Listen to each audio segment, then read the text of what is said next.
இங்க ஒரு வயசான பெரிய மனுஷன் சின்ன பொண்ணை காமணி கூட்டு வந்துறாரு. ஊர்ல இருக்க பணதார மனுஷனுங்களா ஹீரோயின் சின்ன பொண்ணா இருக்காளே அவங்க அடையணும்னு சொல்லிட்டு ஆசைப்பட்டானுங்க. ஹீரோவும் ஹீரோயின் எந்த வேலையுமே வாங்காம நல்லபடியா பாத்துக்கிறாரு. அப்பதான் பக்கத்து வீடு கமலா வந்து இந்த பாரியா கொஞ்சம் வரையாச்சும் அவளை செய்யுடியான்னு சொல்லிட்டு தண்ணி பிடிக்கிறத கூட்டு போயிடுறாங்க. கூட்டு போய் தண்ணியை கூட்டு அனுப்பாங்கன்னு பார்த்தா இந்த பாடுமா அவனுக்கு காசு தேவைப்படுச்சுன்னு வச்சுக்கேன். நான் சொல்ற ஒரு ஆள்கிட்ட போமா அவனுக்கு நிறைய காசு தருவான்னு சொல்ல ஏங்க நீங்க அனைவருமே பொண்ணு கிடையாதுன்னு சொல்லிட்டு நான் வந்துடுறாங்க.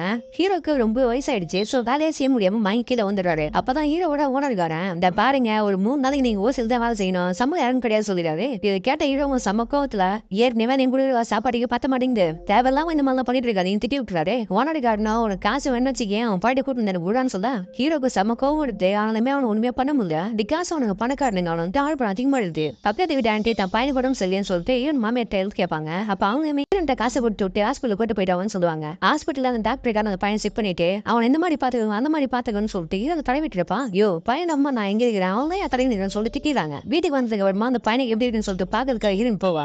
பார்த்தா அந்த பையன் வெளில படுத்து இருப்பான். அவங்க அம்மா உள்ள படத்துக்காக வேறவங்களும் ஒன்னா இருப்பாங்க. அப்பன்னு பார்த்தா அவங்க ஹஸ்பண்டுக்கார வீட்டுக்கு வர ஹீரோயினும் அண்ணா உள்ள போவாதீங்க தப்பு என்ன சொல்லுவா. அவருமே விஷயத்த புரிஞ்சுக்கிட்டு அங்கேயே கண்கணிக்கு போயிடாரு. வேலையை முடிச்சுட்டு வீட்டுக்கு வந்த ஹீரோ கிட்ட அந்த மேட்டர்லாம் ஹீரோ சொல்லிட்டு இருப்பாங்க. இதெல்லாம் இந்த ஊர்ல ரொம்ப சகஜமா போயிடுச்சுமா, சின்ன வயசா இருக்கும் போதே எங்களை எங்க அம்மா பாத்துக்கிறதுக்காக அவங்களுமே இந்த மாதிரி தான் பண்ணிட்டு இருந்தாங்கன்னு சொல்லுவாரு.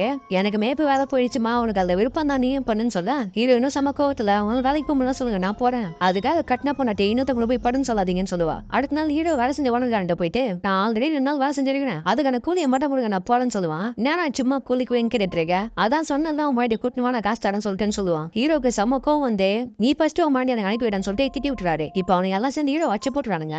வேலை போன கஷ்டத்திலே ஹீரோ உடம்பு செல்லாம் போயிட்டு அடிக்கடி எடுத்தா வந்து எடுத்துட்டு இருப்பாரு. பயந்து போன ஹீரோயின் வேகமா ஹாஸ்பிட்டல் கூட்டு போறாங்க. டாக்டர் காரணம் கண்டிப்பா இது பெரிய விதமா தத்து பிளட் டெஸ்ட் தான் வாங்கிக்கவான்னு சொல்லுவான். ஹீரோயின் எடுத்துறீங்க இவ்வளவு செலவான்னு கேப்பா. நீ பணம் அதுமே கொடுக்கணாமா நைட் என் வீட்டுக்கு மட்டும் வந்தா போதுன்னு சொல்லுவான். அதுக்கெல்லாம் நீ வேலை பாருன்னு சொல்லிட்டு ஹீரோயின் பணத்தை கொடுத்துட்டு பிளட் டெஸ்டையும் கொடுத்துட்டு அங்க இருந்து வந்துருவாங்க.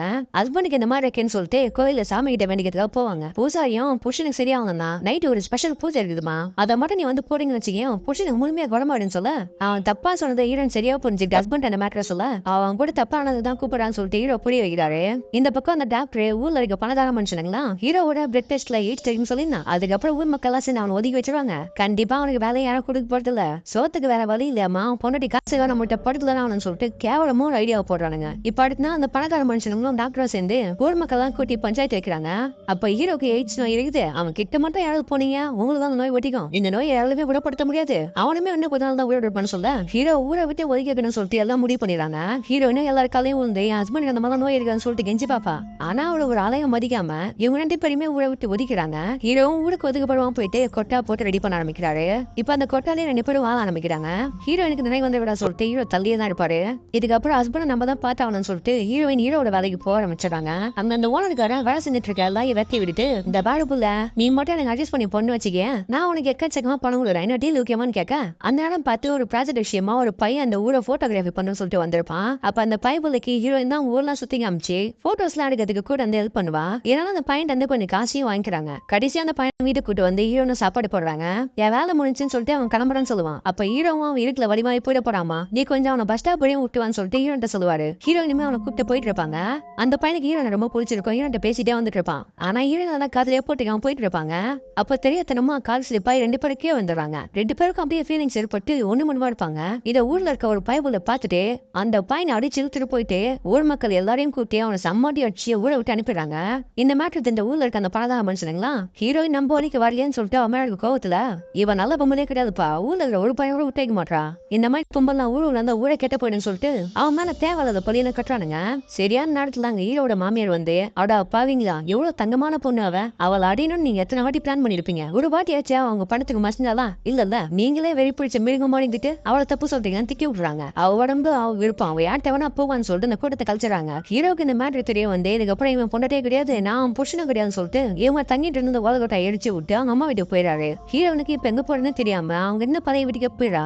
அங்கேயான பணக்கார மனுஷங்கெல்லாம் வந்து இதுக்கப்புறம் அவனுக்கு வேற வழியே கிடையாதுன்னு சொல்லிட்டு சிரிப்பானுங்க. ஹீரோயினும் இந்த மாதிரி கேவலமான மனுஷனுங்களா பழி வாங்காம விட சொல்லிட்டு பிளான போடுறா. இன்னைக்கு நைட் யார் எனக்கு அதிகமா காசு தரீங்களோ அவங்க என் கூட இருக்கலாம் சொல்லுவா. அந்த கும்பலிய லாரன்ற ஒரு பணக்கார ஆளு 2000 நோட்டு எடுத்து நீட்ட ஹீரோயினும் அன்னைக்கு நைட்டு அவங்க கூட இருப்பா. மத்த ஆளுங்க எல்லாருமே இன்னைக்கு இல்ல நாளைக்கு மாட்ட போறான்னு சொல்லிட்டு போயிடானுங்க. விடிச்சதுமே ஹீரோயின் கிட்ட அவங்க மாமியார் வந்து ஏமா இந்த மாதிரி பண்ணிட்டு இருக்க நீ இந்த மாதிரி பொண்ணே கிடையாது ஏமான்னு சொல்லுவாங்க. என்ன மன்னிச்சிருங்கம்மா இதுக்கப்புறம் இந்த வெறி பிடிச்ச கிட்ட இருந்து ஓட முடியாது, இந்த ஊர்ல கடைசியா போய் தரம் பண்ற பொண்ணு நானா தான் இருக்கணும், இதுக்கப்புறம் எந்த ஒரு பொண்ணுமே பண கஷ்டம் சொல்லிட்டு விபச்சாரத்துக்கு போக கூடாது. நேற்று நாள் வாங்கின காசை கொடுத்து ஊருக்குள்ள யார் கஷ்டம் வந்தாலும் அவங்களுக்கு இந்த காசை வச்சு ஹெல்ப் பண்ணுங்க. இதுக்கப்புறம் நான் உங்களுக்கு டெய்லி காசு கொடுக்குறேன், எல்லா மக்களுக்கும் இந்த காசை வச்சு ஹெல்ப் பண்ணுவேன்னு சொல்லுவா. இப்படியே பல மாதங்கள் போக ஊருக்குள்ள மர்ம காய்ச்சல் மூலமா நிறைய பேர் சாக ஆரம்பிக்கிறாங்க. அந்த டாக்டரோட பொண்ணுக்குமே இந்த காய்ச்சல் வந்துருக்கும். சட்டு போட்டு அந்த டாக்டரை பெட் டெஸ்ட் எடுத்து பார்த்தா அவளுக்கு HIV பாசிட்டிவ் வந்துருக்கு. எவன் கூட ரீப்படுத்தி இந்த வியாதி ஒட்டு வந்து சொல்லிட்டு அடிச்சு கேட்டா அவளுமே நான் ஒரு பையன் லவ் பண்றேன் அவங்க கூட தான் சொல்ல. அந்த டாக்டருமே அந்த பையன்கிட்ட போய் விசாரிச்சு கேட்டா நான் ஊருக்குள்ள இருக்க ஹீரோயின் கிட்ட அடிக்கடி போயிட்டு சொல்றான். அப்ப நம்மளும் தான் அவர்கிட்ட போனேன்னு சொல்லிட்டு இவரு வேகமா இவரோட பெட் டெஸ்ட் எடுத்து பார்த்தா இவருக்குமே HIV பாசிட்டிவ் வந்துருக்குது. இந்த காய்ச்சல் முத்தி போய் நிறைய பேர் இறந்து போறதால கவர்மெண்ட்ல இருந்து செக் பண்றதுக்கு டாக்டர்ஸ் எல்லாம் வந்துடுறாங்க. இப்போ எல்லாரும் பெட் டெஸ்ட் எடுத்து செக் பண்ணி பார்த்தா அந்த ஊர்ல இருக்க பாதி ஆண்களுக்கு HIV வந்துருது. ஃபர்ஸ்ட் இந்த வியாதி யாருதான் வந்துச்சுன்னு கேட்பாங்க.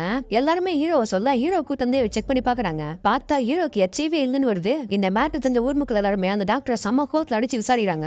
அவனோட ஒய்ஃப் அடியதுக்காக நாங்க தான் பிளான் பண்ணி அவங்க ஊரை விட்டு ஒதுக்கி வச்சுன்னு சொல்லுவாங்க. அடா பாவீங்களா, ஒரு நல்ல பொண்ணுக்கு இந்த மாதிரி கஷ்டத்தை கொடுத்து அவளை விசாரியாக்கி இப்ப அவரால் இவ்வளவு பேர் பாதிக்கப்பட்டாங்கன்னு சொல்லிட்டு ஊர் மக்கள் எல்லாம் செம்ம கோத்துல அந்த பணக்கார மனுஷங்களை போட்டு அடியான்னு அடிக்கிறாங்க. இப்ப எல்லாருமே சேர்ந்து ஹீரோன் வீட்டுக்கு போய் பார்த்தா ஹீரோனுங்க சூசைட் பண்ணி இறந்தே போயிருப்பாங்க. விருப்பம் இல்லாத ஒரு பொண்ணு அழின்னு நான் சொல்றேன் இந்த மாதிரி கேவலமான மனுஷனுங்க பதிவாங்கன்னு சொல்லிட்டு தான் ஹீரோயின் இந்த மாதிரி பிளான் பண்ணி பண்ணிருப்பாங்க. தினம் தானே ஒரு ஆணோட இருக்க வாழ்க்கை பிடிக்காம தான் யாருன்னு போயிருப்பாங்க. தேங்க்யூ ஃபார் வாட்சிங் கைஸ்.